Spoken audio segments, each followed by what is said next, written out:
ప్రశ్నలు అడిగేవారు. అది ఇంకెక్కడా తేలని ప్రశ్న, ఇంకెవరూ చెప్పటం లేదు, అనుకున్నది మాత్రమే అడగాలని మీకు ఈ సందర్భంగా మనవి చేస్తున్నాను. మీ పేరేంటి, ఎక్కడి నుంచి కాల్ చేస్తున్నారు? హలో అండి, మీ పేరేంటి, ఎక్కడి నుంచి కాల్ చేస్తున్నారు? ప్రైజ్ అలా. ఏం పేరండి? ప్రీతి గారు, హైదరాబాద్ నుండి. మీ ప్రశ్న ఏంటమ్మా? అయితే మొన్న ఒక సర్వన్ విన్నాను. అయితే దాంట్లో గోల్డ్ వేసుకుంటే విగ్రహార్థన చేసినట్టు అవుతుందని చెప్పారు. అంటే యాకోబుని ఎగ్జాంపుల్ తీసుకొని చెప్పారనమాట. ఆది కాలంలో వాళ్ళు విగ్రహాలు దొంగతనం చేస్తారు కదా తను. అయితే దేవుడు దాన్ని రిటర్న్ చేయమని చెప్పినప్పుడు బంగారంతో పాటు అంటే వాళ్ళ చెవులకున్న కమ్మలు కూడా రిటర్న్ చేస్తారు అనేసి ఉంది వాక్యంలో. విగ్రహాలతో పాటు కమ్మలు కూడా రిటర్న్ చేస్తారు అనేసి. మరి అది దాని అర్థం కమ్మలు కూడా పెట్టుకోవద్దు అంటే మనం విగ్రహార్థన చేసినట్టు అవుతుంది. బంగారం అంటే జ్యువెలరీ కానీ ఎలాంటిదైనా ధరిస్తే విగ్రహార్థన చేసినట్టు అవుతుందా అని డౌట్. మా సార్ చాలా సార్లు దీనికి జవాబు చెప్పారు. మరి సార్, బంగారు నగలు వేసుకోకూడదు అని పాస్టర్ గారు చెప్పారు. ఈ మధ్య యాకోబు ఉదాంతము చెప్పి చెవుల కమ్మలు కూడా పెట్టుకోవద్దని ఉంది అక్కడ అంటూ బైబిల్లోని వచనాన్ని కోడ్ చేసి చెప్పారు. మరి మేము పెట్టుకోవాలా వద్దా అంటూ ప్రీతి గారు హైదరాబాద్ నుంచి అడుగుతా ఉన్నారు. పెట్టుకున్నామా, ఏం పర్వాలేదు. దాని గురించి చాలాసార్లు నేను చెప్పాను. దానికి మీ పాస్టర్ గారికి మీరు ఇవ్వవలసినటువంటి సమాధానము నేను చెప్తాను. అదేమిటంటే,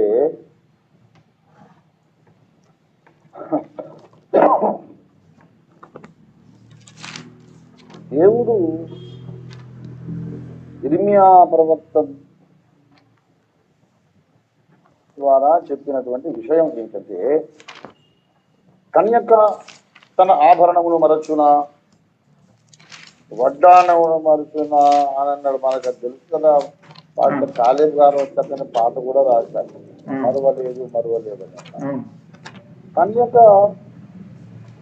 తన ఆభరణమును మరచున, నా జనులు లెక్కలేనన్ని జనములు నా జనులు నన్ను మరచి ఉన్నారు అన్నాడు దేవుడు.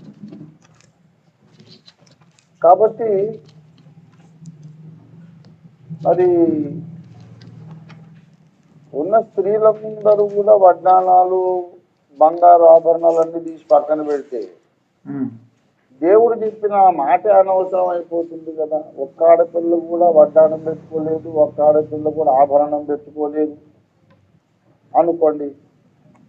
మరి అలాంటప్పుడు కన్యక తన ఆభరణమును మరుచున, పెళ్లి కుమార్తె తన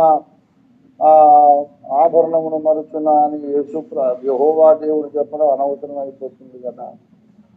కనుక అసలే పెట్టుకోవద్దు అనే సంగతి కాదు. ఇర్మియా గ్రంథము 2వ అధ్యాయం 32 చెప్పండి మీ పాస్టర్ గారు. ఇర్మియా 2:32.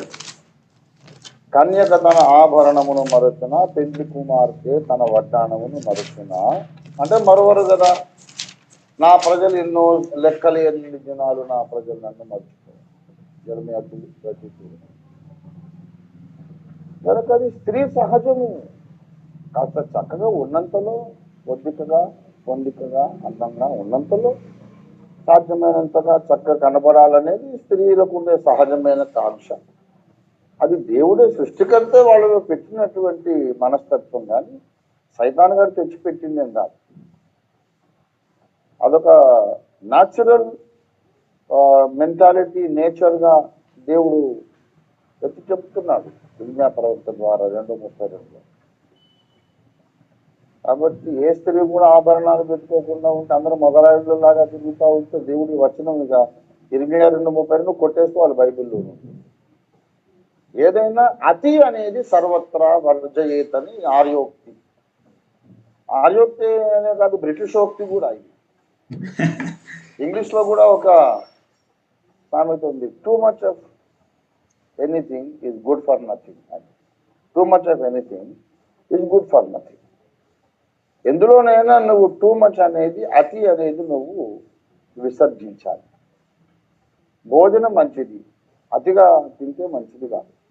నిద్ర మంచిది, అతి నిద్రాలోలుడు తెలివి లేదు మూర్ఖుడు అన్నాడు కవి. నిద్ర అవసరం మనిషికి, అసమానం నిద్రపోతే అది మంచిది కాదు. అలాగే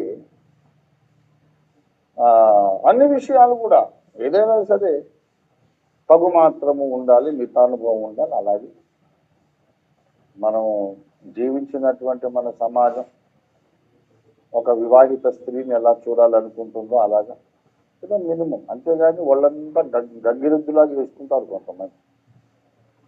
గంగిరెద్దులు ఉంటాయి కదా మొత్తం, అలాగా గుళ్ళో దేవత విగ్రహానికి దొరికింది అలా వేసుకుని రోడ్డు మీద తిరుగుతూ ఉంటే చూసేవాళ్ళు నవ్వుకుంటారు. అందుకే అతి అనేది విసర్జించండి. తగు మోతాదులో చిన్న ఏదో 4 మట్టి గాజులు, ఏదో చిన్న చెవికోకమ్మ, ఏదో సన్నటి గోలుసు ఉంటే ఏది తప్పు లేదు. మరి ఆ పాస్టర్ గారు అలా చెప్తే చెప్పారు, అది వాడుకున్న అవగాహన. ఆయన దూషించటం లేదు, నిందించటం లేదు, కించపరచడం లేదు. నాకున్న అవగాహన ఏంటంటే మీకు సహజమైన హృదయకాంక్ష ఉంటుంది. స్త్రీలకు తక్కువలో తక్కువ కనీసం కొద్దిపాటి అలంకారములైనా ఉండాలి. మీరు ప్రభుతో ఎక్కువ సమయం గడిపి ప్రార్థనలో ఉండి ఉండి ఉండి ఆ సౌందర్య కాంక్ష మీరు నశించవచ్చు. నేను అందంగా ఉండడం ఏంటి, నన్ను మనుషులు చూసి అందంగా ఉండదని అనుకోవడం ఏంటి, నా రక్షకుడు నా భర్త, నా పరమ భర్త అయినటువంటి నా సృష్టికర్త నన్ను చూసి ఆత్మ సౌందర్యాన్ని చూసి ఎంత అందంగా ఉన్నావని ఆయన అనాలి. కానీ ఈ శరీరాన్ని వీళ్ళు చూస్తారు, నా శరీరం అందంగా కనబడడం ఏంటి, నా ఆత్మ దేవునికి అందంగా ఉండాలి అన్నంత మెచ్యూరిటీ మీకు వచ్చినప్పుడు ఎవరు చెప్పనక్కర్ లేకుండా మీరు అవన్నీ తీసేస్తారు. తీసేసినప్పుడు కూడా దాన్ని మీరు లోపల దాచుకోవద్దు, తెచ్చి కానుకల గుండీలో వేయదు. కొంతమంది నగలు తీసేసి వైరాగ్యం వచ్చి బీరువాళ్ళు దాచుకుంటారు. అదేం వైరాగ్యం బాబు, అమ్మాయి అలా చేయకండి. మీరు నిజంగా వైరాగ్యం ఉంటే మీరు తీసేసిన కానుకల పెట్టెలో ఉండాలి. నేను చెప్పేది ఏంటంటే దేవునితో ఎక్కువ సమయం గడిపి వాటి మీద మీకు విముఖత కలిగినప్పుడు మీరు తీసేసి కానుకగా సమర్పించండి. ఆ విముఖత లోపల కలగనప్పుడు బలవంతాన్ని ఎవరో చెప్పినందుకు మీరు తీసినా, ఒక స్త్రీని మోహపు చూపు చూస్తే వ్యభిచారం చేసినట్టు అన్నాడు, ఒకరి మీద ద్వేషం పెట్టుకుంటే కోపం పెంచుకుంటే హత్య చేసినట్టు అన్నాడు. అలాగే మీరు కూడా నాకు చాలా ఇష్టం అండి బంగారు గొలుసులు, నెక్లెస్, బంగారు గాజులు, వడ్డాలు నాకు ఇష్టం, కానీ పాస్టర్ గారు తీయమన్నారు కనుక తీశాను అనుకున్నప్పుడు దేవుని దృష్టిని మీరు పెట్టుకున్నట్టే. ఆ మోహపు చూపుడు వ్యభిచారం ఎలా చేశాడో, ఈ కోపిష్టి వాడు పగ పెంచుకున్నవాడు హత్య ఎలా చేశాడో, మీరు మనస్సులో దాన్ని ప్రేమిస్తే అది పెట్టుకున్నట్టే దేవుడు లెక్క. కనుక ఈ నగలు తీసేయందని తీసేయించే బాధ్యత పాస్టర్ల డ్యూటీ కాదు, అది పరిశుద్ధాత్మ దేవుని డ్యూటీ. మీరు ప్రార్థనలో ఎక్కువ గడపండి, పరిశుద్ధాత్మ దేవుడే మీకు ఆత్మ సంబంధమైన ఆభరణాలు ధరింపజేసి ఈ శరీర ఆభరణాలు నాకు వద్దు అనే మనస్సు మీకు ఒకనాటికి ఇస్తాడు. ఇచ్చినప్పుడు తీయండి, అంతకుముందు తీసినట్టు కాదు. ఇది దేవుడు అర్థం చేసుకోండి. Okay sir, thank you so much. Yatharthavadi TV ఈ యూట్యూబ్ ఛానల్ను తప్పకుండా మీరు సబ్స్క్రైబ్ చేయండి, లైక్ చేయండి, అక్కడ ఉన్నటువంటి ఆ బెల్ ఐకాన్ని మీరు ప్రెస్ చేయండి. అప్లోడ్ అవుతున్నటువంటి ఈ యొక్క విశేషమైనటువంటి ప్రాముఖ్యత కలిగిన సమకాలీన ప్రాధాన్యత కలిగినటువంటి అనేక సందేశాలు వెంటనే మీకు నోటిఫికేషన్ వస్తుంది. So without fail please like and subscribe the Yatharthavadi TV YouTube channel. God bless you.